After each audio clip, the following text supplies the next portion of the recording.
Hello viewers, कैसे हैं आप सब। तो जिस तरह से आपको पता है हमारे पास ASP.NET कोर्स 6 की लेक्चर सीरीज चल रही है।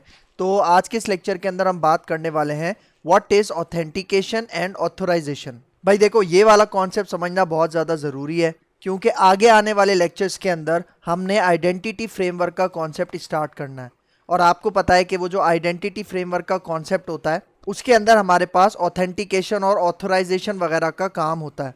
तो इसलिए आइडेंटिटी फ्रेमवर्क को स्टार्ट करने से पहले आपको ये समझना बहुत ज़रूरी है कि ऑथेंटिकेशन क्या होती है और ऑथराइजेशन क्या होती है। क्योंकि भाई देखो, ये दो ऐसी टर्म्स हैं जो कि साइड बाय साइड यूज़ की जाती हैं, मतलब एक साथ यूज़ की जाती हैं, लेकिन अक्सर लोग इन दोनों टर्म्स के अंदर क्या है, कंफ्यूज्ड हैं। मतलब उन्हें सही तरह से नहीं पता कि ऑथेंटिकेशन क्या होती है और ऑथराइजेशन क्या होती है। तो आज के इस लेक्चर के अंदर मैं आपको अच्छे से समझाऊंगा कि ऑथेंटिकेशन क्या है और ऑथराइजेशन क्या है। और भाई देखो, ये जो ऑथेंटिकेशन ऑथराइजेशन का कॉन्सेप्ट होता है ये हमारे पास बहुत सारी जगहों पे होता है। ये हमारे पास वेब डेवलपमेंट में भी होता है, सॉफ्टवेयर डेवलपमेंट में भी होता है, एंड्रॉयड डेवलपमेंट में भी होता है, मतलब बहुत सारी जगहों पे ये काम होता है। तो आज का ये जो हमारा लेक्चर होगा वो बेसिकली एक जनरल लेक्चर होगा। मतलब ऑथेंटिकेशन और ऑथराइजेशन को जरूरी नहीं है कि आप ASP.NET कोर्स 6 के साथ समझ रहे हो, बल्कि आप इसको जहां जहां ऑथेंटिकेशन और ऑथराइजेशन यूज हो रही होती है उस कॉन्सेप्ट के अंदर भी आप इसको आज समझ सकते हो। तो वीडियो को स्टार्ट करने से पहले एक छोटी सी रिक्वेस्ट कि अगर आप मेरे चैनल पे फर्स्ट टाइम आए हो और अभी तक आपने मेरा चैनल सब्सक्राइब नहीं किया तो प्लीज़ मेरा चैनल सब्सक्राइब कर लो। इसके साथ साथ बेल का आइकन भी प्रेस कर लो क्योंकि और भी बहुत सारी वीडियोस इस लेक्चर सीरीज के अंदर आने वाली हैं। तो ये होगा हमारा पार्ट नंबर 60 और अब हम अपना लेक्चर स्टार्ट करते हैं।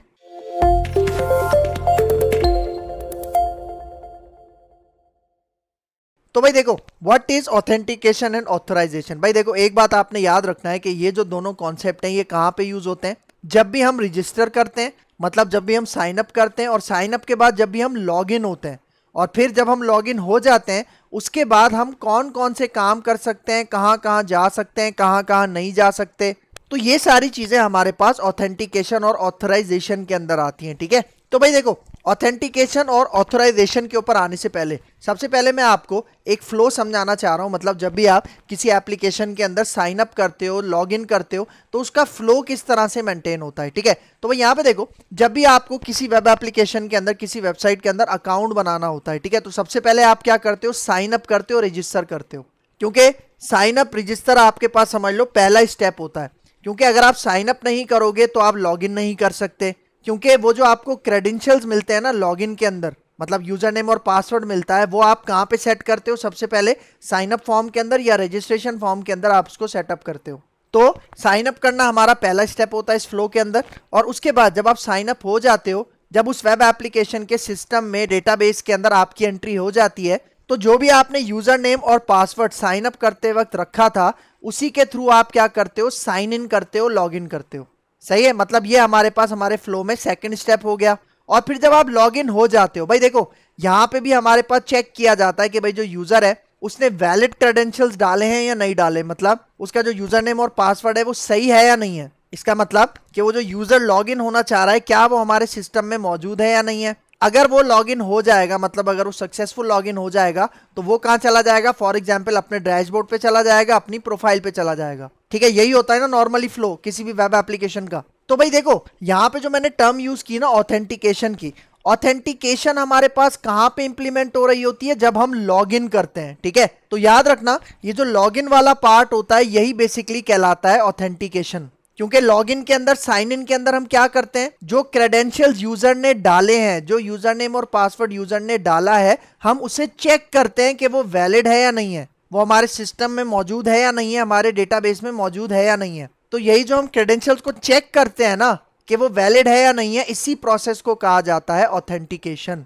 ठीक है, तो ऑथेंटिकेशन का पॉइंट तो आपका यहीं पे क्लियर हो जाना चाहिए। ठीक है, फिर आगे आ जाओ। अब इसको मैं थोड़ा सा और एक्सप्लेन करता हूं। यहाँ पे देखो भाई, देखो आपने याद रखना है कि सबसे पहले जो आपके पास कॉन्सेप्ट इंप्लीमेंट होता है ना वो होता है ऑथेंटिकेशन। मैंने आपको दो टर्म्स बताई है ना, एक ऑथेंटिकेशन और ऑथराइजेशन।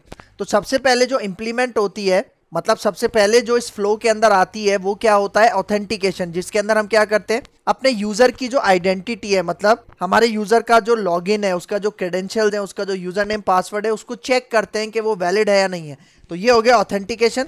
उसके बाद हमारे पास कॉन्सेप्ट आता है ऑथराइजेशन का। याद रखना, ऑथराइजेशन हमेशा ऑथेंटिकेशन के बाद आती है, बाद इंप्लीमेंट होती है। तो ऑथेंटिकेशन में मैंने क्या बताया कि जब भी हम लॉग इन करते हैं, साइन इन करते हैं, तो उसके अंदर जो भी हम यूजर नेम पासवर्ड चेक करते हैं वो ऑथेंटिकेशन के अंदर आता है। लेकिन जब हम लॉग इन हो जाते हैं, मतलब जब हम सक्सेसफुल लॉग इन हो जाते हैं, सक्सेसफुल साइन इन कर लेते हैं अपनी वेबसाइट के अंदर, उसके बाद आपके पास जो प्रोसेस आता है वो होता है ऑथराइजेशन। अब ऑथराइजेशन के लिए मैं एक वर्ड यूज करूंगा यहाँ पे, जिसका क्या नाम है, यहाँ पे देखो प्रिविलेजेस। भाई देखो प्रिविलेजेस को अगर मैं इसकी मीनिंग आपको बताऊं तो इसकी मीनिंग होती है इख्तियारात।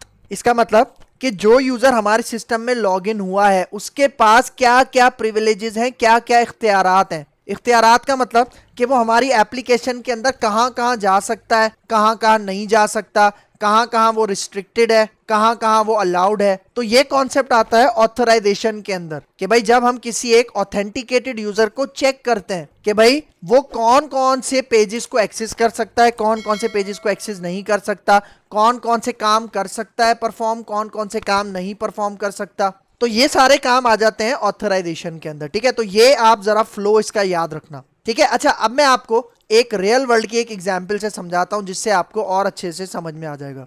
अब सपोज करो यहाँ पे मेरे पास एक बंदा है और ये बेसिकली क्या है, ये कैशियर है। मतलब ये बैंक में क्या है, एक कैशियर की जॉब करता है। तो इसका मतलब जब बैंक वालों ने इसको हायर किया होगा अपने बैंक के अंदर तो इसको कोई आईडी असाइन हुई होगी। जिस तरह हम साइन अप करते हैं तो हमें यूजर नेम और पासवर्ड असाइन होता है। ठीक है, तो सेम उसी तरह जिस तरह से ये कैशियर है, इसकी जॉब कहां पे हुई है, इसकी जॉब हुई है बैंक के अंदर। इसका मतलब वो साइन अप हो चुका है। इसका मतलब ये कैशियर क्या करेगा, ये कैशियर हमारे बैंक में इजीली एंटर हो सकता है क्योंकि यहाँ पे जॉब करता है। ठीक है, इसका मतलब ये जो कैशियर है ये इजीली बैंक के अंदर क्या कर सकता है, जा सकता है। लेकिन कैसे जा सकता है, जब भी अपने बैंक के अंदर एंटर होगा तो इसको अपनी आईडी दिखानी होगी। जिस तरह लॉगिन करते वक्त हम अपना यूजर नेम और पासवर्ड डालते हैं ना, उसी तरह इसकी एक आईडी होती है। जिस तरह आपने अक्सर देखा होगा आईडी कार्ड होता है इनके पास, तो वो आईडी कार्ड दिखाएगा और क्या होगा, इजीली बैंक के अंदर क्या हो जाएगा, एंटर हो जाएगा। ठीक है, तो आप समझ लो कि ये आईडी दिखाकर हमारे बैंक के अंदर एंटर हो जाएगा। तो इस प्रोसेस को हम क्या कहते हैं, ऑथेंटिकेशन। ऑथेंटिकेशन मतलब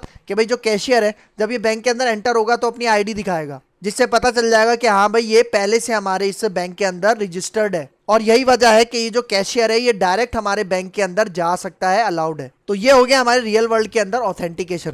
लेकिन अब अगर मैं बात करूं ऑथराइजेशन की, ठीक है, तो भाई देखो यही वाला जो कैशियर है, ठीक है, मैंने क्या बताया, ये आईडी दिखाकर इजीली क्या कर सकता है, ये हमारे पास बैंक के अंदर जा सकता है। लेकिन यही जो कैशियर है ना, ये हमारे पास हमारे बैंक के अंदर जो एक कैश रूम होता है उसके अंदर ये नहीं जा सकता, क्योंकि ये जो कैशियर है ये कैश रूम के अंदर जाने के लिए ऑथराइज्ड नहीं है। मतलब देखो कैशियर एक ऑथेंटिकेटेड यूजर है जो कि बैंक में जॉब करता है, लेकिन इसके पास कैश रूम के अंदर जाने की इजाजत नहीं है, प्रिविलेजेस नहीं है। क्योंकि आपको पता है जो कैश रूम होता है, जहां पे तिजोरी होती है, जहां पे सारा कैश जमा होता है, वहां पे मोस्टली बैंक मैनेजर ही जा सकता है। क्योंकि जो बैंक मैनेजर की आईडी होती है सिर्फ उसी के थ्रू वो क्या करता है, इस रूम के अंदर एंटर हो सकता है। इसका मतलब अगर कैशियर अपनी आईडी दिखाकर इस कैश रूम के अंदर जाने की कोशिश करेगा तो वो नहीं जा पाएगा, क्योंकि जाहिर बात है कैश रूम से पहले भी कोई सिस्टम लगा हुआ होगा, कोई फिंगरप्रिंट आपके पास लगा हुआ होगा, स्कैनर लगा हुआ होगा, या फेस चेक करने वाला कोई लगा हुआ होगा आपके पास सिस्टम।